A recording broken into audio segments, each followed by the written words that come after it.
trying to keep up with everything going on with digital assets and traditional collectibles, it feels like things are changing so fast. It is a lot to keep track of. Trying to figure out what's really important. That's the challenge. And that's exactly what we're doing today, sifting through it all. We've got NFTs, cryptocurrency, and even sports memorabilia, trying to get to those clear insights. So you don't have to get bogged down in all the little details. Right. We've got some really interesting developments in NFT trading. Then, of course, Bitcoin's place in finance. Always an interesting topic. What are the latest crypto signals telling us? And, well, we can't ignore the passing of George Foreman, a true sports legend. Oh, and a really big event in the trading card world. A lot to cover today. Let's dive in. Sounds good. Where should we start? Well, let's jump right into NFTs, specifically how trading's evolving on Ronin Market. They've introduced something called trait offers, sometimes called trait bidding.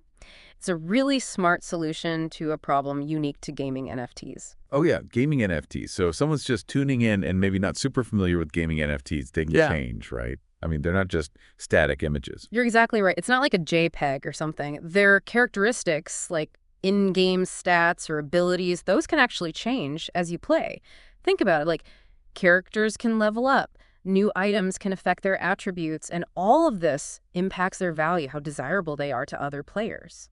Makes sense. So what's the problem with that? Well, think about it. You make an offer based on an NFT's current traits, but what if the owner plays the game and, makes it better, levels up or something, before they accept your bid?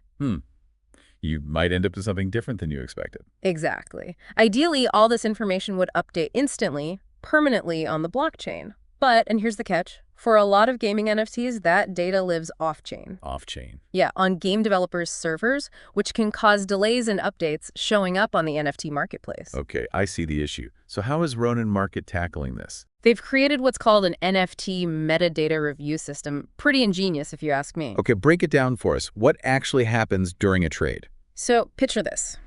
A seller agrees to a trait offer. Now, the NFT doesn't go straight to the buyer. Nope. It's held by a smart contract. Smart contracts. Yep. And the offer enters a checking state. The smart contract basically acts as this automated escrow on the blockchain. Then an oracle comes into play. I've heard of oracles, but remind me. It's basically a trusted third-party data source. It fetches the latest information on the NFT's traits and checks if they still match what the buyer offered. If everything checks out, then boom, trade completed. So it's like a safeguard for the buyer, making sure you get what you paid for, even if things have changed in the game recently. Yeah. That's got to build confidence in gaming NFT trading. Absolutely. It directly tackles that potential for frustration. And they didn't stop there. Ronin Market also introduced range-based trait offers. Range-based offers. Now I'm curious. Say you're looking for a Ragmon in a game, but you specifically want one between level 1 and 5 for your strategy. Instead of placing individual bids on every single Ragmon at each level, you can now place a single bid that covers that entire level range. That's pretty slick. So much more efficient. Exactly. More flexibility, more efficiency. When you combine that with their metadata verification, it's clear Ronin Market is pushing to make gaming NFT trading more reliable, secure, and just plain user-friendly. Could be a game changer. It really sounds like it. And you know what's really interesting? With that? It highlights this evolution we're seeing in NFTs. We're moving past just static ownership. We're acknowledging that these digital assets, especially ones tied to games, are dynamic, they change, and we're building systems to support that. That makes sense. So we might even see these verification systems pop up in other areas where NFT metadata can change over time. Yeah, exactly. Like evolving digital art, dynamic collectibles, the possibilities are pretty exciting. All right, let's zoom out a bit. Let's talk Bitcoin. Huh. It wasn't that long ago. It felt like a niche thing, and now we're talking about it in global finance. I know, right? It's been quite the journey. Its market cap is now at a whopping $1.7 trillion. Wow. But here's what's even more fascinating. That represents about 1.3% of the entire world's money supply. That puts things in perspective. It really does. Considering how many people initially brushed it off, that 1.3% is pretty incredible. So what does that tell us? That growth, I mean. What does it really mean? Well, I think it suggests that Bitcoin's role as a global store of value is solidifying. It's being seen as a legitimate way to hold wealth, and that, of course, has the potential to shake things up in traditional finance. It's not just individual investors driving this You anymore. got it. We're seeing more institutional investors, the big players, allocating capital to Bitcoin. And the arrival of Bitcoin ETFs has been huge. ETFs. Exchange-traded funds. They offer a much easier way for everyday investors to get exposure to Bitcoin without directly holding it. Gotcha. So is Bitcoin here to stay? Or is it all just hype? It's definitely not just a blip. It's becoming a significant part of the global economy, and that seems likely to continue. So are there any arguments against Bitcoin's viability as a store of value, compared to something like gold? Oh, for sure. There are definitely concerns about its volatility, the regulatory landscape, and the environmental impact, all valid points.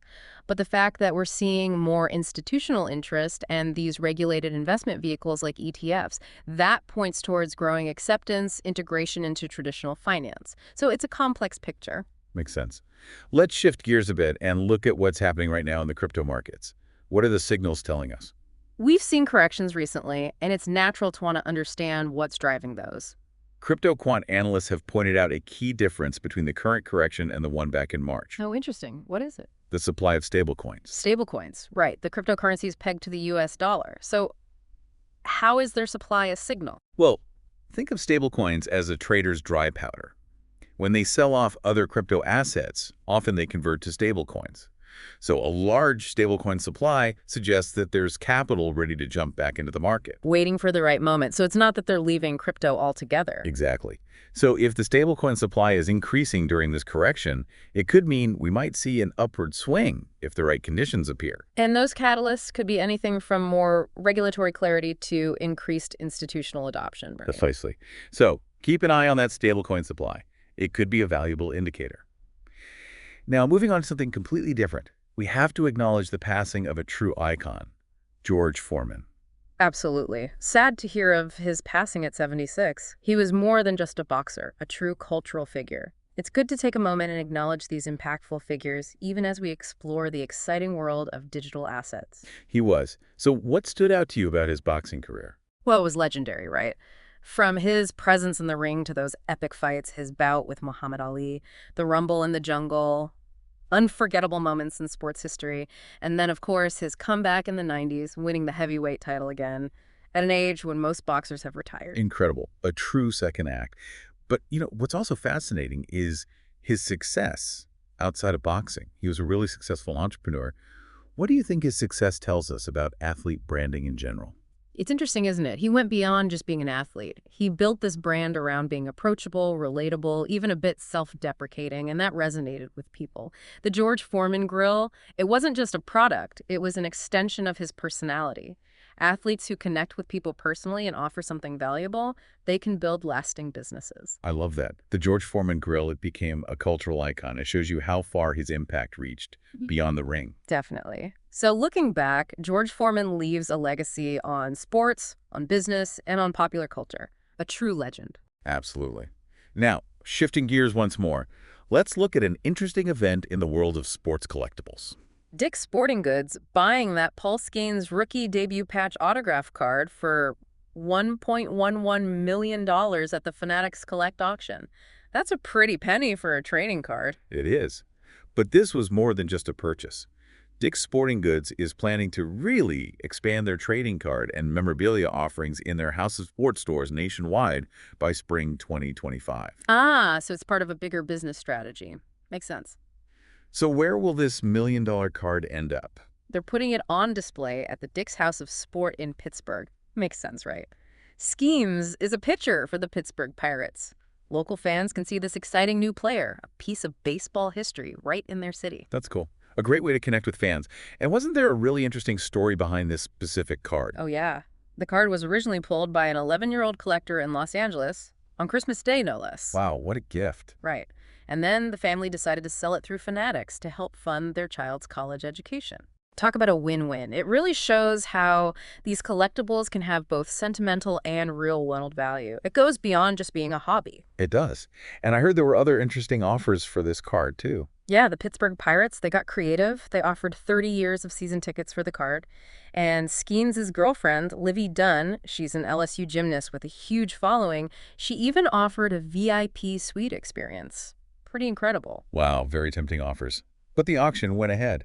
And, the proceeds from the sale are going towards wildfire relief efforts in Los Angeles. So it's a really positive story overall. Absolutely. A great example of sports, collecting, and even philanthropy all coming together. So what a journey this has been.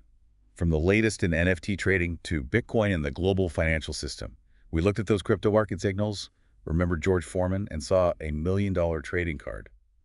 It's amazing how diverse and dynamic things are right now. And we want to help you make sense of it all, provide clarity amid all this change. So as you think about all of this, the connections between digital and physical assets, the way we define value, it really makes you think about the future, doesn't it? How we interact with our possessions, both digital and tangible. It really does. It's a fascinating time to be paying attention to all of this. It is. So keep exploring these topics, keep learning. There's so much more to discover. And we'll be here to help you navigate it all.